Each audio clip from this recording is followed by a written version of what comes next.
High, আমি মোমোশিকি বসাক এবং আপনারা দেখছেন মোমোশিকিস টিউটোরিয়াল। আজকে এটা আমার প্রথম টিউটোরিয়াল ভিডিও এবং বলতে পারেন এটা আমার প্রথম ইউটিউব ভিডিও।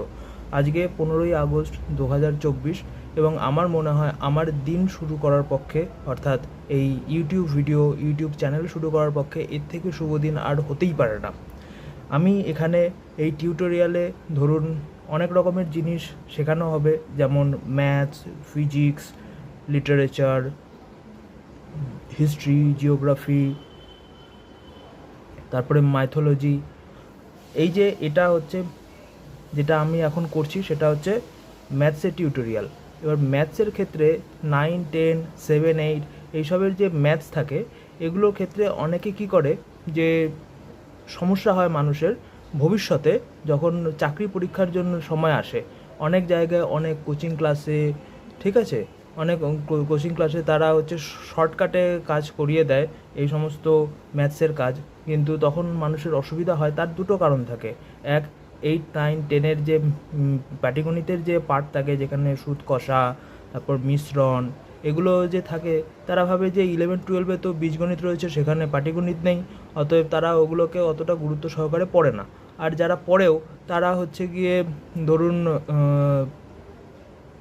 কাজের পড়াশোনার ফাঁকে তাদের আর ওইগুলো মনে থাকে না। তাই যখন তারা কোচিং ক্লাসে যায় তারা শর্টকাটে কাজ করার চেষ্টা করে, শর্টকাটে তখন তারা ম্যাথস সলভ করে, তখন তারা অনেক ক্ষেত্রে বুঝতে পারে না। সেই জন্য আমি একবার এটা রিভাইভ করার জন্য, যাতে তারা সহজে আবার বুঝতে পারে, সেই জন্য ম্যাথসের এই টিউটোরিয়াল স্টার্ট করেছি। আজকে আমাদের প্রথম পার্ট হচ্ছে সুদ কষা। সুদ কষা আপনারা দেখতে পাচ্ছেন, আমি এখানে লিখে রেখেছি। সুদ কষা হচ্ছে গিয়ে দুই ধরনের। সুদ কষা দুই ধরনের, এক হচ্ছে সরল সুদ, আরেকটা হচ্ছে গিয়ে চক্রবৃদ্ধি সুদ। চক্রবৃদ্ধি সুদ। আজকে আমরা এই সরল সুদ সম্পর্কে আলোচনা করব এবং চক্রবৃদ্ধি সুদটা ভবিষ্যতের জন্য থাকবে। আজকে এই সরল সুদের আপনাদেরকে কিছু বেসিক রয়েছে। প্রথমে অঙ্কে আসার আগে আমরা দেখি যে সেই বেসিকটা কি। একটা হচ্ছে আসল মূলধন।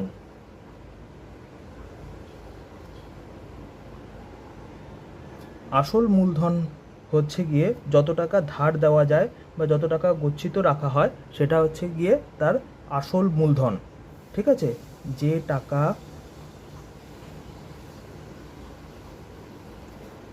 ধার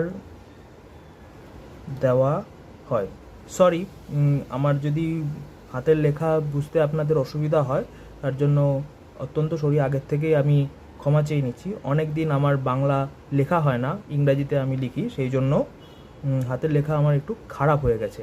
আবার লিখতে লিখতে প্র্যাকটিস করতে করতে হয়তো আবার ঠিক হয়ে যাবে। আপনারা আমার মুখের কথাটা শুনে লিখবেন, ঠিক আছে। এরপরে রয়েছে সময়। সময় হচ্ছে গিয়ে, সময়কে টি দিয়ে ডিনোট করা হয়, ঠিক আছে। টি, সময় হচ্ছে টি। এটা হচ্ছে যে সময়ের জন্য ধার দেওয়া হয়, যে সময়ের জন্য টাকা ধার দেওয়া হয়।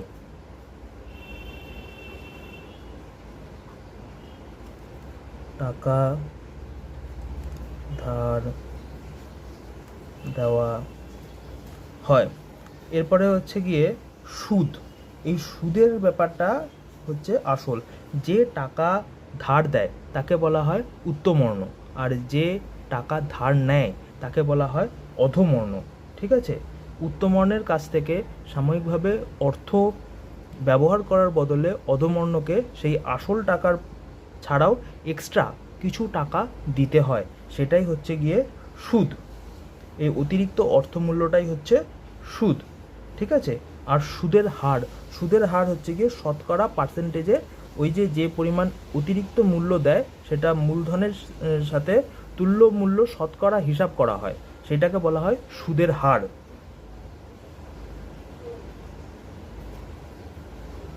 সুদের হারকে ডিনোট করা হয় আর দিয়ে, আর অর্থাৎ রেট অফ ইন্টারেস্ট।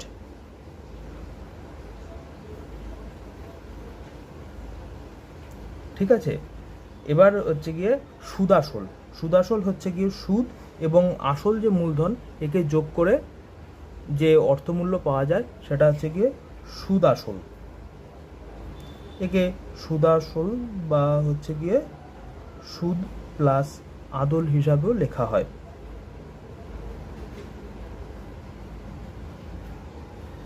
এবার এর সূত্রটা কি, যে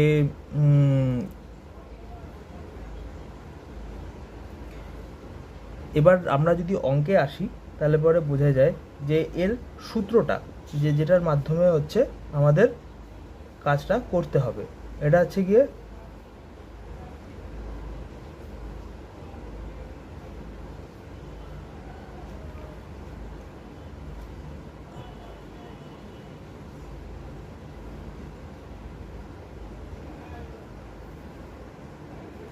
সুদ আসলের সূত্রটা হচ্ছে গিয়ে মোট সুদ আই ইকুয়াল টু হচ্ছে পি আর টি বাই 100, যেখানে আই ইকুয়াল টু হচ্ছে সুদ, পি ইকুয়াল টু হচ্ছে আসল মূলধন,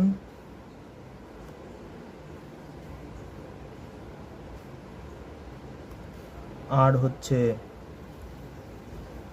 রেট অফ ইন্টারেস্ট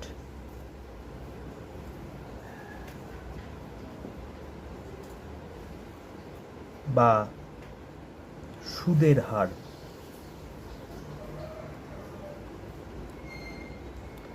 আর টি হচ্ছে সময়, যে সময়ের জন্য সুদটা দেওয়া হচ্ছে। এবার চলে আসি যে অঙ্কের মধ্যে একটা অঙ্ক আছে, যেমন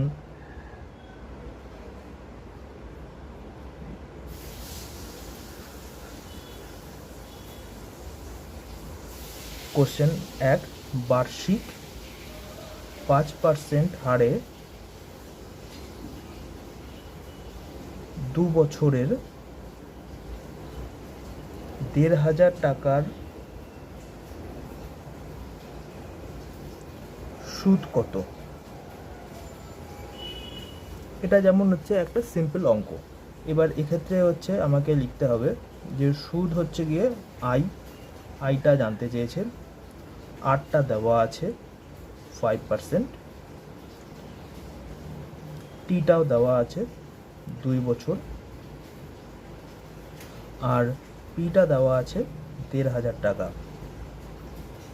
তাহলে আইটা বেরোবে হচ্ছে, আমরা করি পি আর টি বাই 100, তাহলে আই পি এর জায়গায় লিখবো আমরা 1,500, আর এর জায়গায় লিখবো 2 বছর, আর টি এর জায়গায় আর এর জায়গায় লিখবো 5%, আর টি এর জায়গায় লিখবো 2 বছর। এখানে হচ্ছে টিটা আমি আগে লিখেছি, ঠিক আছে, আরটাকে আমি পরে লিখলাম 5%, আর তলায় হচ্ছে 100, 0 0 কাটা গেল, ইকুয়াল টু হচ্ছে গিয়ে 5 দুগুণে 10, 10 15 150 টাকা।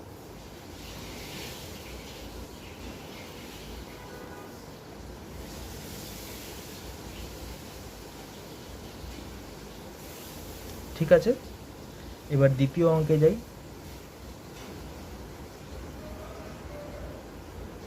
দ্বিতীয় অঙ্কে কি বলেছে,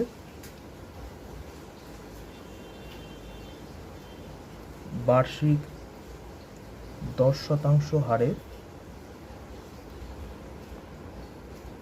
কোনো মূলধন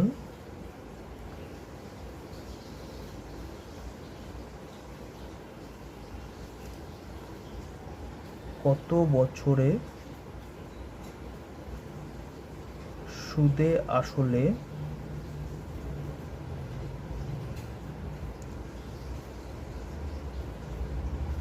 দ্বিগুণ হবে? দেখুন এখানে কি জানতে চেয়েছে, আরটা দেওয়া আছে 10%, মূলধনটা দেওয়া নেই, এবং কত বছরে সুদে আসলে দ্বিগুণ হবে। ঠিক আছে, তাহলে এক্ষেত্রে কি করতে হবে, ধরা যাক আসল যেটা সেটা হচ্ছে গিয়ে পি টাকা, ঠিক আছে, আর সময়টা হচ্ছে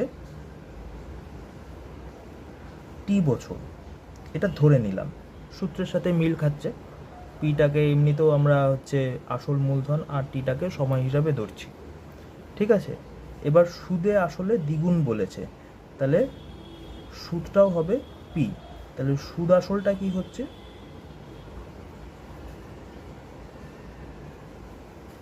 P plus P equal to 2p। তাহলে এবার আমি এখান থেকে আসি, সুদ আসল অর্থাৎ 2p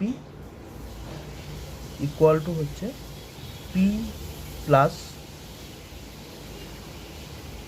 P into T into 10/100, কিংবা এটাও করা যায়, তার কারণ সুদ আসলে দ্বিগুণ হবে, তার মানে হচ্ছে সুদটাও কিন্তু আসলেরই সমান হচ্ছে। এই যে সুদটা যে পি, মানে আমি যদি এটাকে আই ধরি সূত্রের হিসাবে, আই ইকুয়াল টু হচ্ছে কি পি, কারণ আসলের সমান, সেই জন্য এখানে 2p করা হয়েছে। এবং এটা হচ্ছে কি সুদ আসলের জন্য এখানে পি প্লাস পি, এখানে হচ্ছে গিয়ে পিটা যেটা 2p হয়েছে, সেখানে একটা হচ্ছে কি সুদ আর একটা হচ্ছে কি আসল, তার সাথে এটা হচ্ছে গিয়ে টি ইন্টু, এবার বুঝতে পারলেন একটা পি কিন্তু কাটা যায়। তাহলে পি ইকুয়াল টু কত হচ্ছে, পিটি বাই 100, সরি 10। এই পিটাও কিন্তু কাটা যায়, তাহলে টি হচ্ছে গিয়ে 10, তাহলে 10 বছর সময় লাগবে।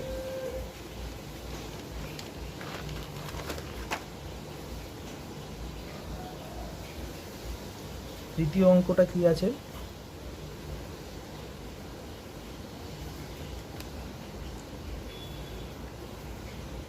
কত বছরে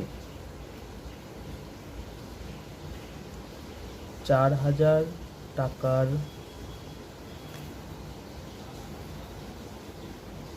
সুদ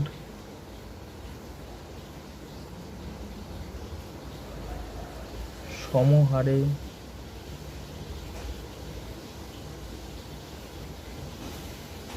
5,000 টাকার 4 বছরের সুদের সমান হবে। এখানে দেখুন 4,000 টাকা, এখানে একটা বলেছে, আমি ধরলাম একটা মূলধন প্রথম যেটা, সেটা হচ্ছে P1, সেটা হচ্ছে 4,000, একটা বলেছে P2 ইকুয়াল টু হচ্ছে 5,000, আরটা বলেছে দুজনেরই সমান, এখানে আর আরটা দুজনেরই সমান।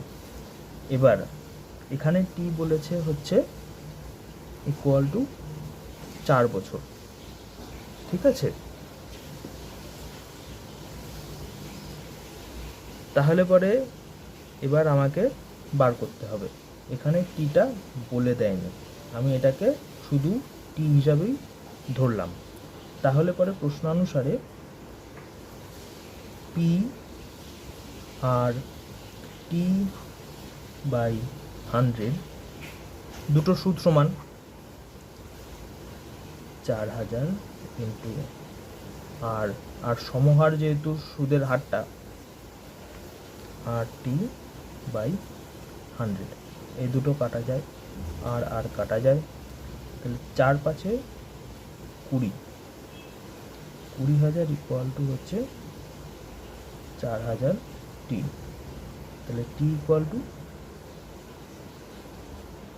5 বছর। 4 নম্বর অঙ্কটা কি বলেছে,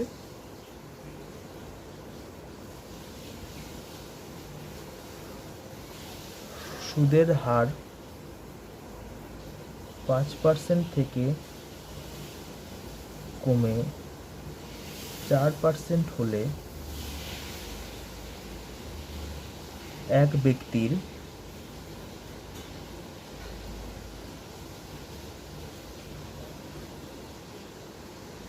প্রাপ্য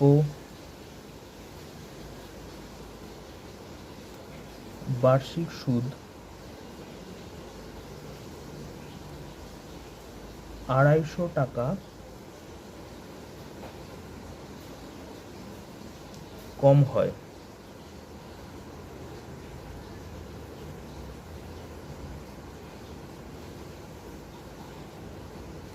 ওই ব্যক্তির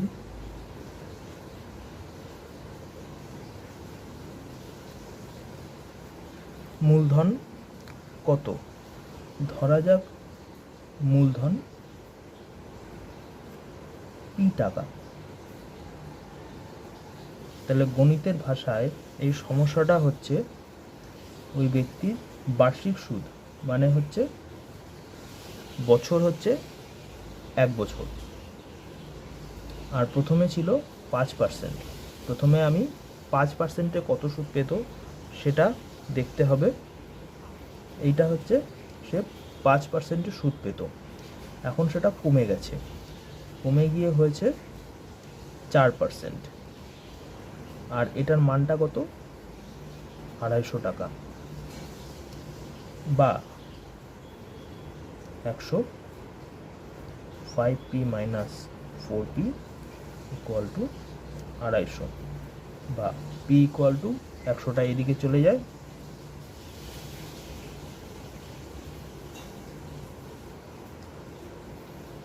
তাহলে মূলধন হচ্ছে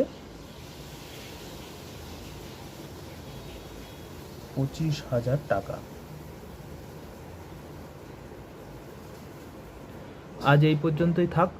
এই সহজ সহজ 4টে অঙ্ক আমি করলাম, এরপরে আরও অ্যাডভান্স অঙ্ক করানো যাবে পরবর্তী ভিডিওতে।